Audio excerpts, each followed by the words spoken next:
In a while, I bud. know, it has been a How few you doing? years. How's everyone? How's the fam? Under the blinding lights of early 2000s Hollywood, Jessica Alba was everywhere.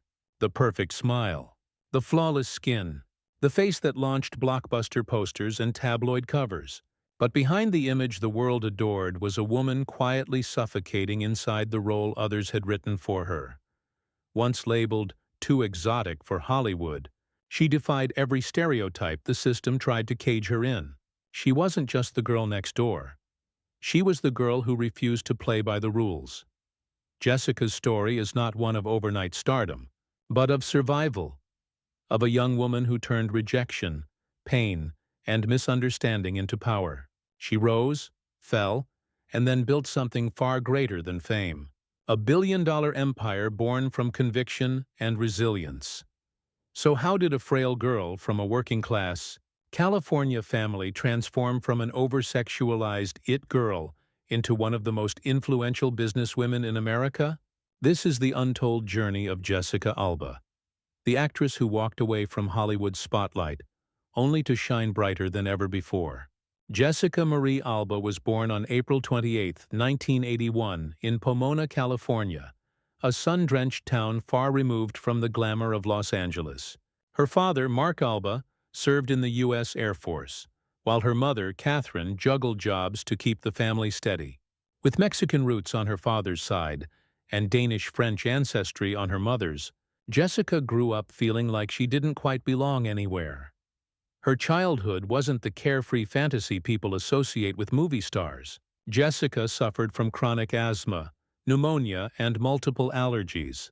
Hospitals became her second home. She once said, "I spent more time around doctors than I did around kids my age."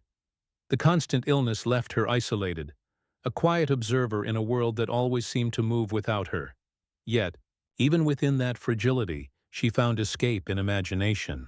Television became her window to another life, one where she wasn't sick, scared, or invisible. Her parents, despite their struggles, supported that spark. At age 12, Jessica announced she wanted to act. Her father didn't understand it. Her mother worried it would break her heart.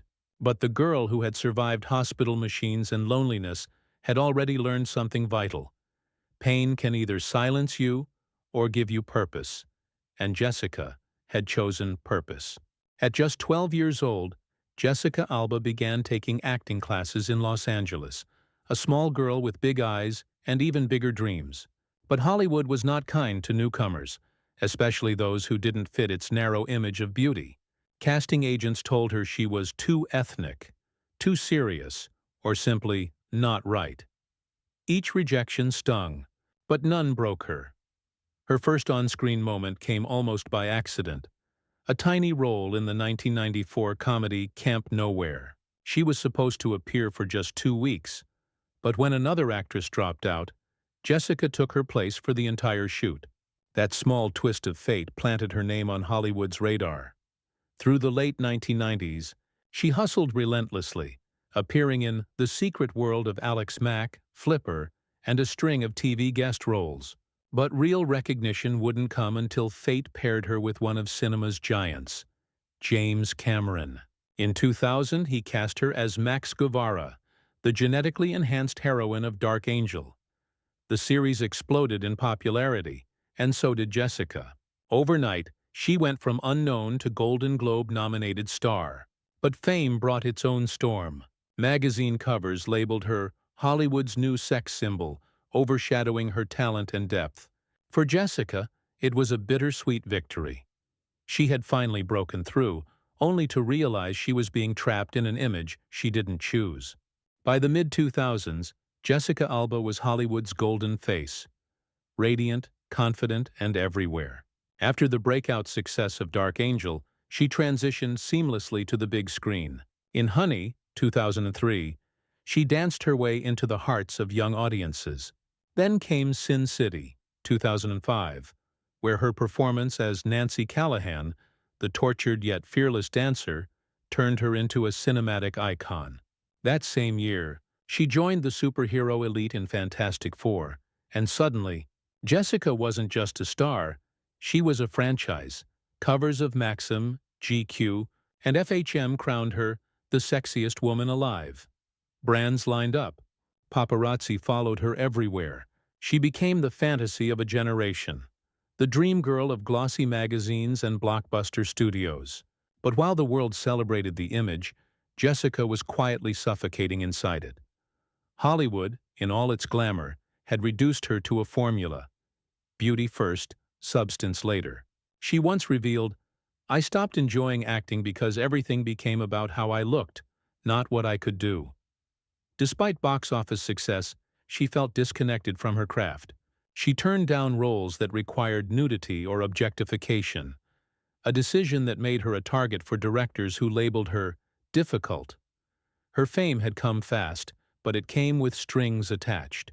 Jessica wanted to be respected as an artist, yet Hollywood only wanted her as an ornament. The more she rose, the more she realized that her reflection on screen didn't match the woman she was becoming. It was a painful awakening, to be loved by millions, but understood by none. And soon, that dissonance would push Jessica Alba to make one of the most daring choices of her life. For someone who seemed to have everything, fame, fortune, and beauty, Jessica Alba's breaking point came quietly. After Fantastic Four: Rise of the Silver Surfer, 2007, the media turned vicious. Critics mocked her performance as wooden, calling her a pretty face with no emotional range. Headlines that once worshipped her now ridiculed her, but what the public didn't know was the emotional toll behind those headlines. During filming, a director reportedly told her not to cry too ugly, saying it would ruin the shot. That moment shattered her confidence. "I felt like I was being told that my instincts were wrong," she recalled later.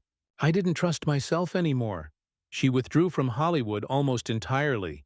No public scandals, no meltdowns, just quiet disappearance. Behind closed doors, she was grappling with an identity crisis. Who was Jessica Alba without the spotlight? In 2008, she married producer Cash Warren and soon became a mother. Motherhood changed everything. The endless photo shoots and red carpets suddenly felt meaningless compared to holding her daughter. But stepping away wasn't easy. Hollywood doesn't forgive absence. Offers dwindled. Her star power dimmed. The same tabloids that once chased her now ignored her. For the first time in her life, Jessica wasn't chasing success. She was searching for peace. And in that silence, she discovered a new calling, something far beyond the world of cameras and scripts. A revolution was coming, not on the big screen, but in how she would rebuild herself from the ashes. In 2012, Jessica Alba did what few in Hollywood ever dared. She reinvented herself completely. After years of feeling objectified and unheard, she channeled her frustration into something tangible. The Honest Company, a brand built on transparency, safety, and sustainability. It wasn't a celebrity vanity project. It was born from her own experience as a mother frustrated by toxic baby products and misleading labels. At first, no one took her seriously. Investors laughed. Industry insiders rolled their eyes. But Jessica, who once fought to be seen as more than a pretty face, refused to back down. She spent years researching, pitching, and building a team that shared her vision.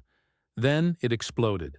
Within a few years, the Honest Company became a cultural phenomenon, redefining clean living and turning Jessica into one of the few Hollywood stars to achieve billionaire status outside of entertainment.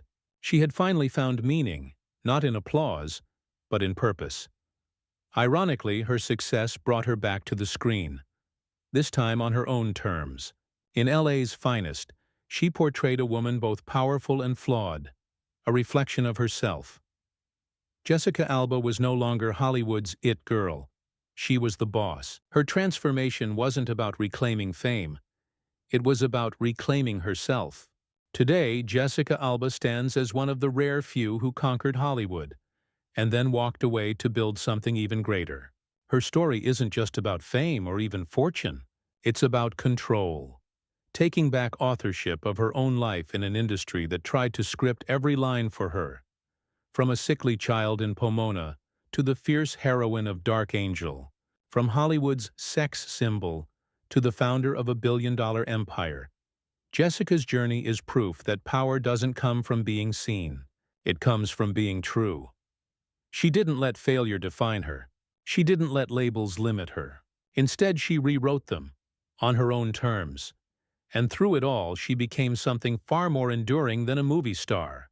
She became a symbol for women who were told to smile when they wanted to roar, and for dreamers who realized that the spotlight is only one way to shine. Jessica Alba's journey reminds us, you can lose the world's approval and still win your own. If her story moved you, don't forget to like, share, and subscribe. Because behind every Hollywood smile, there's a story worth telling.